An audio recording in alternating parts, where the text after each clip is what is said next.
gimana kabarnya nih? Pasti sehat selalu ya.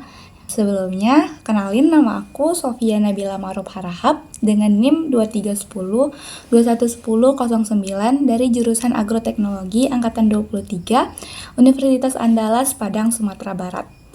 Nah, pada kesempatan kali ini nih, sebelum kita masuk ke topik pembahasan kita, teman-teman pasti udah lihat kan beberapa cuplikan video berita-berita nasional di Indonesia mengenai sikap dan perilaku warganet Indonesia sendiri dalam berinternet. Sebagai pengguna internet, pasti kita tuh sering banget melihat beberapa ujaran kebencian di platform-platform media sosial.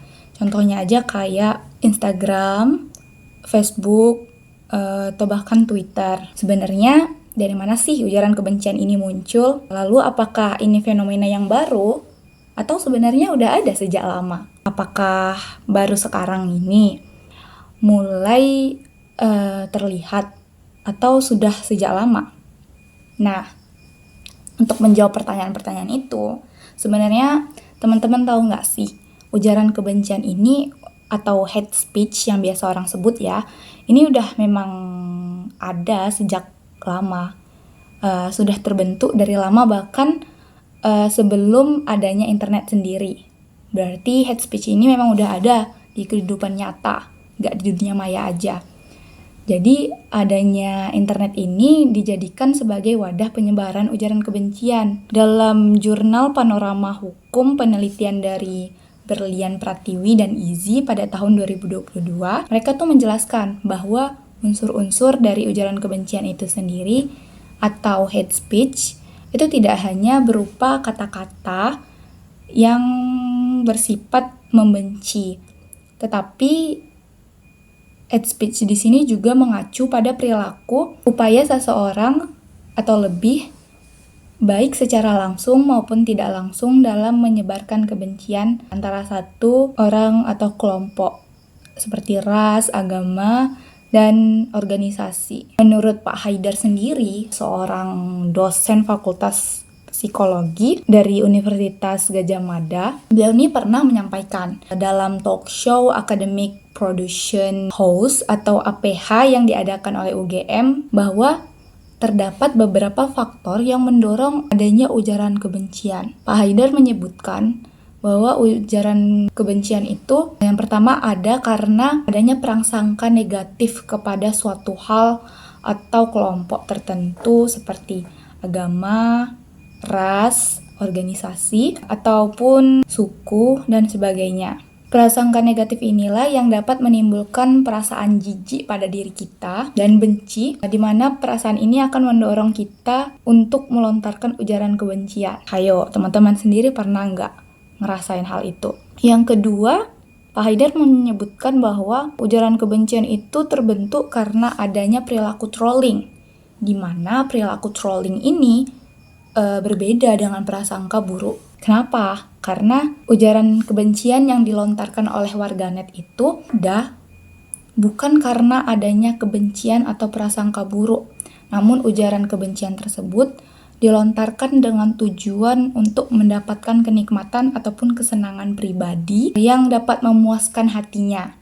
Misalnya saja ya, saat seseorang merasa mengirimkan ujaran kebencian di dalam suatu platform internet dan kita sebagai target mereka tuh merasa benci kepada mereka atas ujaran kebencian yang mereka berikan itu, maka sang pelontar ujaran kebencian tersebut akan merasa senang, akan semakin merasa puas karena kita sebagai targetnya merasa mengikuti alur yang telah dia buat. Yang terakhir, menurut Pak Haidar, adanya ujaran kebencian ini disebabkan karena kondisi amunitas di mana internet ini dianggap sebagai dunia maya. Sehingga pada saat seseorang menggunakan internet, orang-orang akan teringat bahwa internet ini bukan dunia nyata. Sehingga ketika seseorang ingin menyampaikan opini, pendapat yang mungkin cenderung pada ujaran kebencian itu tadi, orang-orang itu akan lebih berani dan leluasa dalam menyampaikannya. Meski ya opini tersebut tidak terlalu positif atau terlalu menjerumus pada ujaran kebencian. Sebagai contohnya saja, Indonesia sendiri tuh dinobatin loh sebagai warganet yang paling tidak sopan se-Asia Tenggara. Nomor 1 paling tidak sopan se-Asia Tenggara. Loh, kok bisa ya? Padahal kalau di dunia nyata, Indonesia itu termasuk salah satu negara yang paling ramah. Kok bisa di internet mereka dinyatakan sebagai warganet yang paling nggak sopan? Nah itu tadi, hal ini terjadi karena warganet kita tuh merasa bahwa ya ini cuma dunia maya. Ketika kita melontarkan argumen-argumen yang menjerumus negatif ataupun kita melontarkan ujaran kebencian atau hate speech, sang target kita tidak akan tahu siapa kita, tidak akan kenal kita, jadi kita lebih leluasa. Padahal itu salah ya teman-teman. Sebenarnya Indonesia sendiri udah membentuk beberapa hukum dalam penggunaan bermedia sosial, bahwa ujaran kebencian itu juga bisa dipenjara loh. Sebagai target ujaran kebencian merasa dirugikan, kita bisa ngelaporin ke polisi dan itu bakal dikenai sanksi hingga dipenjara. Jadi teman-teman sebelum berpendapat kayaknya dipikir-pikir dulu lah. Nah, dari beberapa contoh kasus yang telah saya sampaikan, ada beberapa upaya yang dapat kita lakukan untuk mengurangi dan meminimalisir ujaran kebencian di media sosial. Yang pertama yaitu menjadi seorang pembaca yang baik. Karena ya sebenarnya salah satu penyebab munculnya ujaran kebencian di media sosial itu karena banyaknya hoax yang beredar di internet.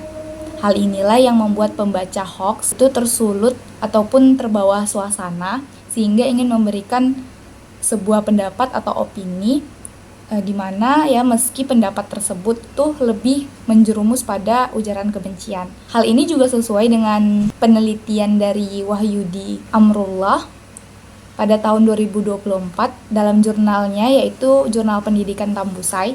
Beliau itu menyampaikan bahwa terdapat beberapa upaya preventif yang dapat dilakukan untuk mengatasi kasus ujaran kebencian di media sosial. Di antaranya itu dengan meningkatkan literasi publik dan konten positif, serta memberikan klarifikasi kebenaran atas berita yang diduga bohong atau hoax secara cepat dan tepat.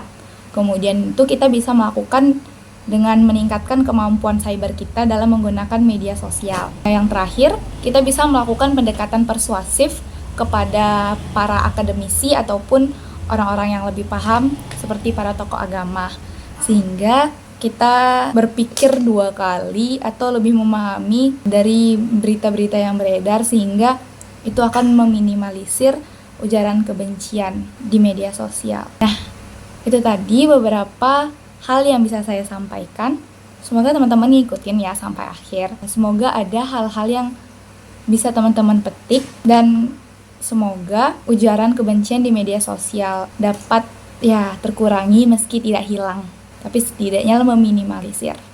Nah, sekian yang bisa saya sampaikan. Lebih dan kurang saya mohon maaf. Saya akhiri, sampai jumpa lagi. Bye-bye.